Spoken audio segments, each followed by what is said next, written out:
여러분 안녕하십니까? 연애가 어려운 남자 김연어입니다.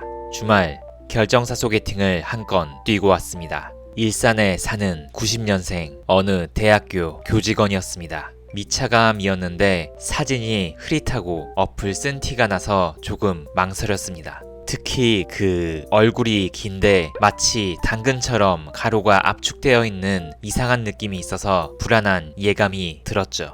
매니저분의 전화가 옵니다. 회원님, 이분 진행하실래요?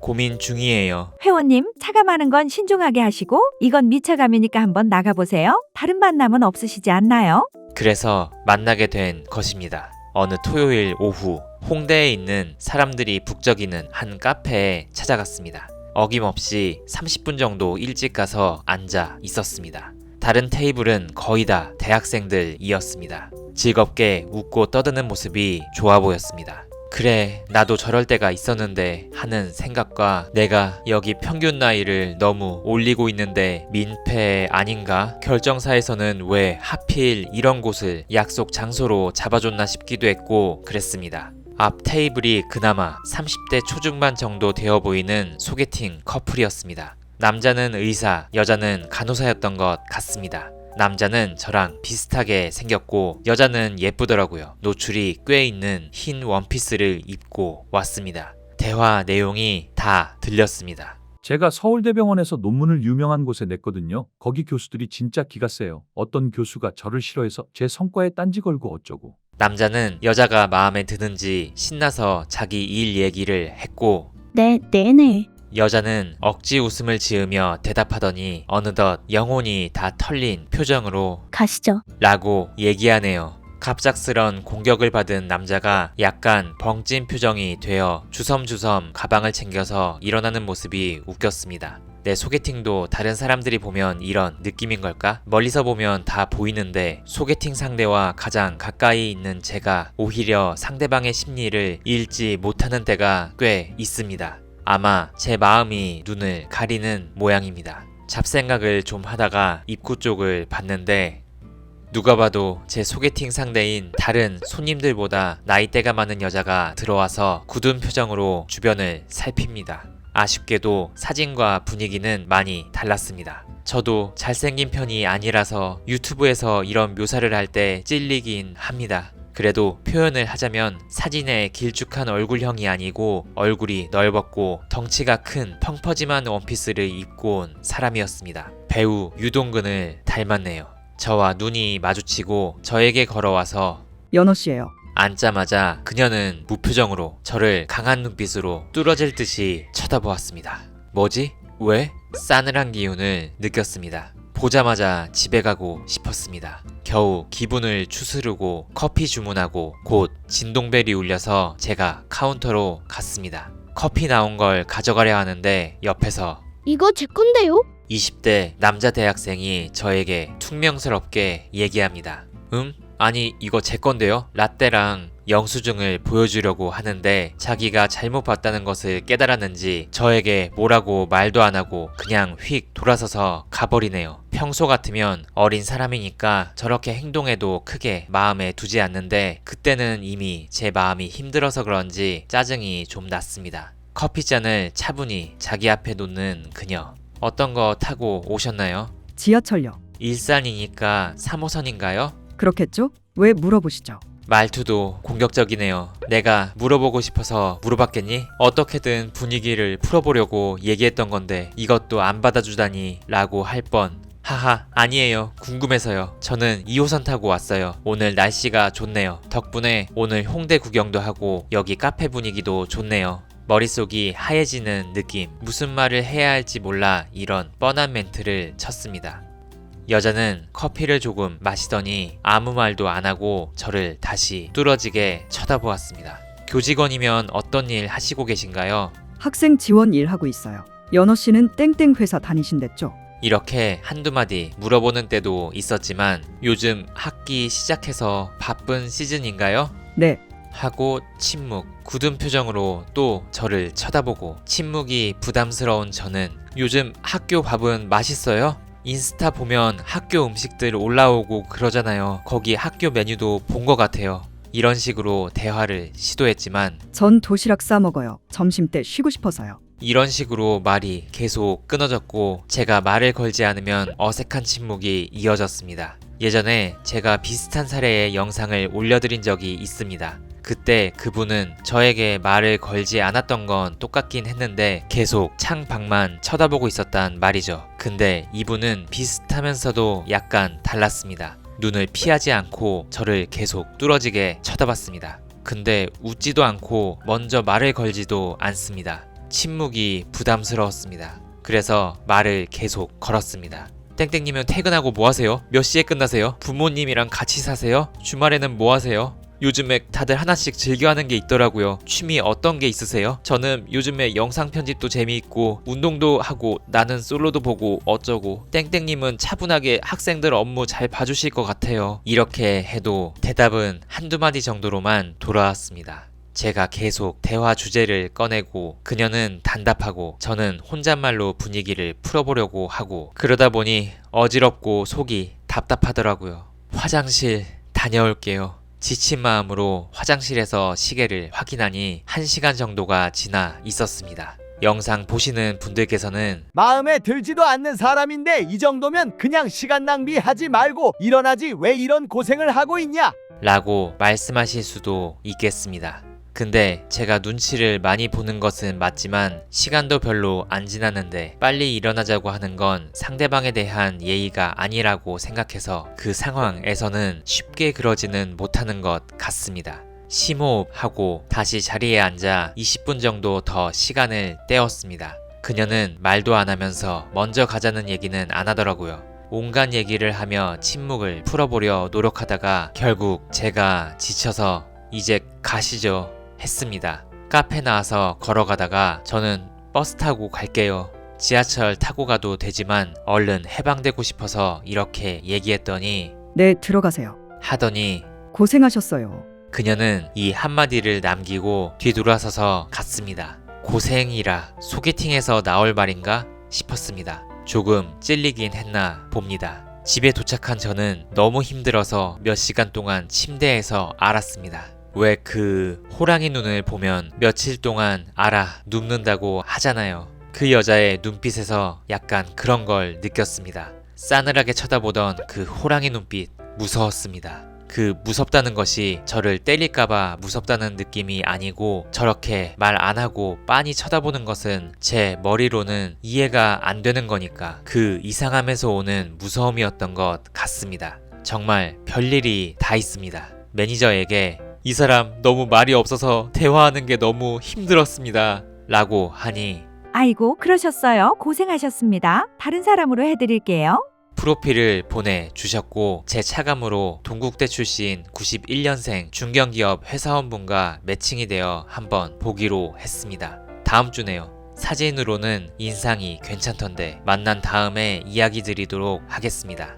호랑이 눈빛을 가진 여자를 만난 다음날 저녁 또 하나의 약속이 있었습니다. 바로 요즘 영상에 많이 등장하는 친구로 지내자고 했던 결정사녀 채연씨입니다. 참고로 이분께 긴 면허까지는 이야기하지 않았지만 브이로그로 소개팅 썰을 가끔 풀고 있다. 채연씨 스토리도 좀 풀었다 라고 이야기했고 채연씨는 자기 인적사항만 드러나지 않는다면 괜찮다고 했습니다. 역시 성격도 좋은 사람이네요. 신사역에 약간 가격대가 있는 고깃집에서 편하게 입고 온 그녀를 만났습니다. 요즘은 돼지고기도 비싸네요. 12만원 정도 나왔고 제가 냈습니다. 몇 번 묘사한 적이 있는데요. 엄청 마른 체형이긴 하지만 눈 크고 얼굴 작고 사람이 되게 선하게 생겼습니다. 그래서 제가 계속 연락하고 미련을 두었던 것 같습니다. 말도 되게 잘 받아줘서 편히 얘기할 수 있습니다.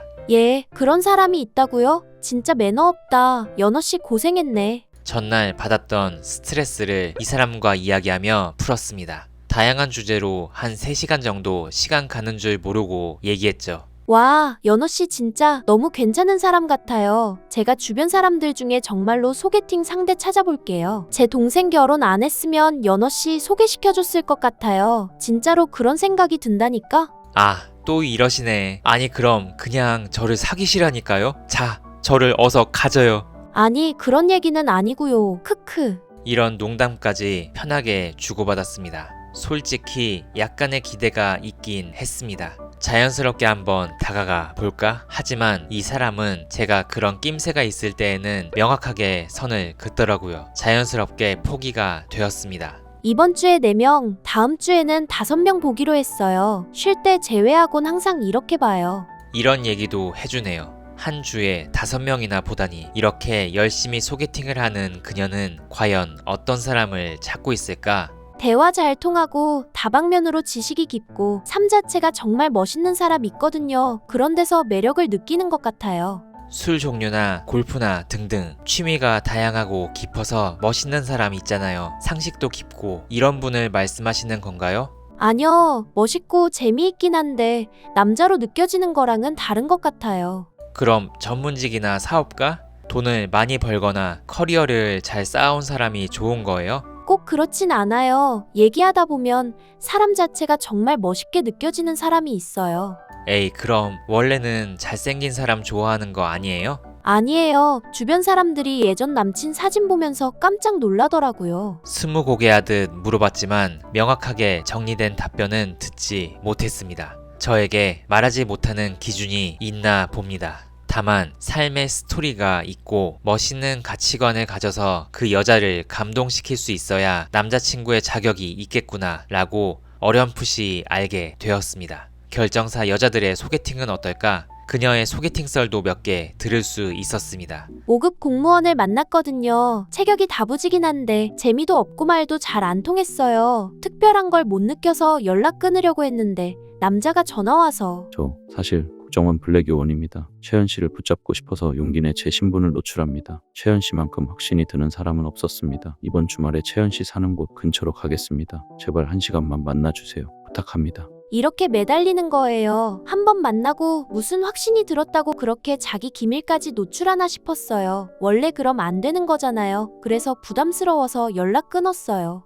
키 185에 서울대 경제학부 나온 은행원을 만났었어요. 진짜 잘생겼고 로테이션 소개팅 나가면 항상 1등 했다 하더라고요. 근데 저를 한 번 만나자마자 채연 씨, 지금까지 만났던 사람 중에 제일 기억에 남습니다. 채연 씨가 좋아서 결정사 휴면했습니다. 그러니 채연 씨도 휴면해 주시고 저만 만나 주셨으면 좋겠습니다. 이렇게 연락이 오는 거예요. 몇 번 만난 것도 아닌데 급발진하는 게 싫어서 끝냈어요. 하버드 나와서 사업하는 사람 만났었어요. 정말 대단하신 분이긴 한데 해외의 사업을 크게 벌릴 생각이 있다고 2번째 만남에서 채연 씨, 제가 생활은 책임질 테니 일 접고 해외에서 즐기면서 사는 건 어때요? 라고 하더라고요. 근데 제 삶이 크게 바뀔 것 같아서 부담스러워서 연락 안 했어요. 이런 다양한 얘기들을 들으며 한두 가지 생각이 들었습니다. 일단 예쁜 여자는 결정사에서 정말 대단한 사람들을 소개받는구나 라는 것. 사실 이 여자가 스펙이 좋은 건 아니거든요. 충청도에 유명하지 않은 지방대 나오고 중견기업 다니는 35살, 집안도 평범. 근데 소개를 받는 사람들은 막 하버드, 키 큰 서울대, 국정원, 의사, 변호사 이런 사람들이었고 그녀에 따르면 외모도 준수하다는 거죠. 역시 여자는 외모인가 싶었습니다. 그렇다면 나는 도대체 그동안 무슨 싸움을 해왔던 걸까?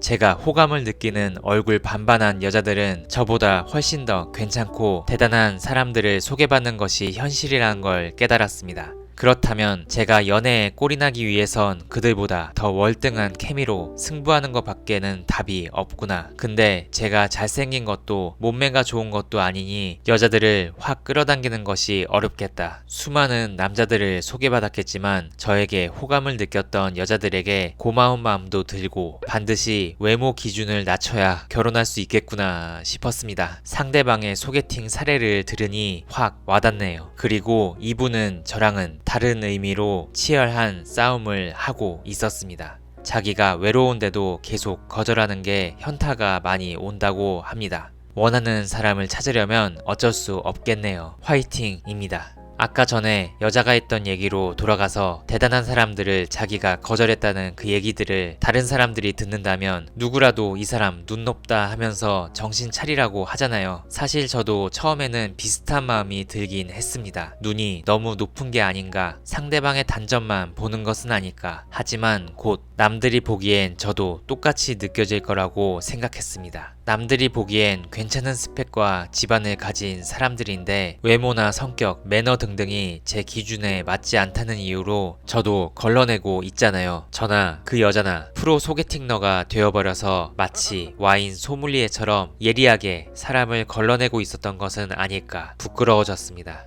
근데 한편으로는 우리가 그녀 그리고 저의 얘기를 듣고 눈 높다고 생각하는 이유는 그녀나 저의 기준을 정확하게 몰라서 그런 것이지 않을까 싶기도 했습니다. 그리고 그녀도 명확하게 그 기준을 표현하지 못해서 듣는 사람이 납득이 가지 않으니 소개팅 상대방의 조건을 보고 저 정도면 괜찮은데 왜 선택하지 않는 거지? 라는 말이 나오게 되는 거죠. 그래서 저도 제 기준을 좀 더 명확하게 정리할 필요가 있다고 생각이 들었습니다. 조금 잡소리가 길었는데요. 요약드리자면 결정사에서 예쁜 여자는 엄청 괜찮은 남자들을 소개받는 것이 현실이라 더더욱 잘 되기 어렵다는 것을 깨달았고 스펙이 아닌 다른 면에서의 매력도를 좀 더 높여야겠다는 생각을 했으며 제 기준도 좀 더 명확하게 정리해야 하지 않을까 생각했습니다. 그래도 이 여자는 저보다는 상황이 조금 나아 보입니다. 거의 모든 남자가 자기에게 애프터를 신청한다고 하니 마음에 드는 남자가 나오면 그냥 고개만 잘 끄덕이며 공감하고 연락만 잘 해주면 쉽게 넘어오는 거잖아요. 예쁘고 성격 좋으니 좋은 사람만 나타나면 될 것 같습니다. 저도 뭐 언젠가 귀엽고 하체 통통한 분이 나타나길 바랍니다.